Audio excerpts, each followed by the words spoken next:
Hello বন্ধুরা, বাংলা বন্ধু সজল চ্যানেলে সবাইকে স্বাগত। আজ আমরা রূপ ও দলের পার্থক্য সম্পর্কে জানব। অনেক সময় রূপ আর দলকে একই রকম ভেবে করে আমরা গুলিয়ে ফেলি। রূপ আর দল কিন্তু এক নয়। চলুন তাহলে শুরু করা যাক। রূপ হচ্ছে ভাষার সব থেকে ক্ষুদ্রতম অর্থপূর্ণ একক। তাহলে রূপ হলো কি? ক্ষুদ্রতম অর্থপূর্ণ একক। রূপের প্রধান বৈশিষ্ট্য হচ্ছে রূপের মধ্যে অর্থ থাকবেই। যেমন একটা আমরা উদাহরণ নিয়েছি, ছাদের ঘরে দুটো পায়রা। এখানে কতগুলি রূপ আছে? ছাদের শব্দে দুটো রূপ আছে, ছাদ আর এর। ছাদ হলো স্বাধীন আর এর হলো পরাধীন। ঘরে দুটো রূপ আছে, ঘর আর এ। দুটো শব্দে দুটো রূপ আছে, দু হলো সংখ্যাবাচক শব্দ আর টো হলো নির্দেশক। আর পায়রা শব্দে একটা রূপ আছে। আমরা দেখতে পাচ্ছি ছাদের ঘরে দুটো পায়রা, এই বাক্যটিতে ছাদ, এর, ঘর, এ, দু, টো আর পায়রা এরা সবাই কিন্তু রূপ, কারণ এদের অর্থ রয়েছে, সেটা স্বাধীন হিসাবে কিংবা পরাধীন হিসাবে। তাহলে স্বাধীন রূপ কারা? মৌলিক শব্দ কিংবা মৌলিক ধাতু হতে পারে স্বাধীন রূপ। আর পরাধীন রূপ হলো উপসর্গ, প্রত্যয়, নির্দেশক আর বিভক্তি। এরা পরাধীন রূপ হিসেবে কাজ করে, যারা স্বাধীন রূপের আশ্রয়ে থাকে।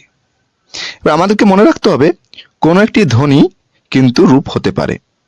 যেমন এ হলো আমার প্রিয় বন্ধু, এখানে এ হলো একটি রূপ যার নিজস্ব অর্থ আছে। এরপর আমরা দল সম্পর্কে জানব। দল হলো বাকযন্ত্রের একক প্রয়াসে যতটুকু উচ্চারিত হয়। তাহলে দল হচ্ছে বাকযন্ত্রের একক প্রয়াসে আমরা যতটুকু উচ্চারণ করি। যেমন আকাশ শব্দে দুটো দল আছে, আ আর কাশ। আ হলো মুক্ত দল আর কাশ হলো রুদ্ধ দল। বিদ্যাসাগর শব্দে চারটা দল আছে, বিদ, দা, সা আর গর। তার মধ্যে বিদ আর গর হলো রুদ্ধ আর দা আর সা হলো মুক্ত দল। তাহলে দল হলো বাকযন্ত্রের একক প্রয়াসে আমরা যতটুকু উচ্চারণ করতে পারছি। এরপর আমরা রূপ আর দলের পার্থক্য জানব। রূপের ক্ষেত্রে অর্থ খুবই গুরুত্বপূর্ণ, অর্থ থাকবেই, কিন্তু দলে অর্থের গুরুত্ব নেই, থাকতে পারে আবার নাও থাকতে পারে। এটা উদাহরণ নিই, যেমন হাসপাতাল শব্দটি, এখানে দল দেখতে পাচ্ছি তিনটা রয়েছে, হাস, পা আর তাল, কিন্তু রূপ একটাই রয়েছে, হাসপাতাল। হাস, পা আর তাল এদের কিন্তু আলাদা অর্থ নেই। হাসপাতাল শব্দটা হসপিটাল থেকে এসছে, তাহলে হাসপাতাল এই শব্দটিরই অর্থ রয়েছে। তাই রূপ একটি কিন্তু দল তিনটা।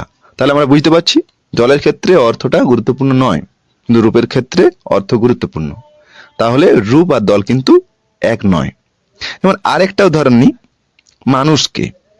মানুষকে শব্দে দল হচ্ছে তিনটি, মা, নুস আর কে, কিন্তু রূপ হচ্ছে দুটো, মানুষ আর কে। কেটা হচ্ছে পরাধীন রূপ আর মানুষটা হলো স্বাধীন রূপ। তাহলে আমরা বুঝতে পারলাম যে রূপ হচ্ছে যার মধ্যে অর্থ থাকবেই, আর দল হলো যার মধ্যে অর্থ থাকতেও পারে আবার নাও থাকতে পারে। মনে রাখতে হবে কখনো কখনো একটা শব্দে যতগুলো রূপ আছে ততগুলো কিন্তু দল থাকতেও পারে। যেমন একটি উদাহরণ নিয়েছি, বিদেশ শব্দটি। বিদেশ শব্দে দুটো রূপ আছে আবার দুটো দলও আছে, বি আর দেশ। বিটা হলো উপসর্গ যার অর্থ রয়েছে, আর দেশ হলো আবিধানিক শব্দ। তাহলে দেখতে পাচ্ছি কখনো কখনো রূপ আর দল অভিন্ন হতে পারে, তবে মনে রাখতে হবে রূপ আর দল কিন্তু এক নয়, দুটোর মধ্যে পার্থক্য রয়েছে।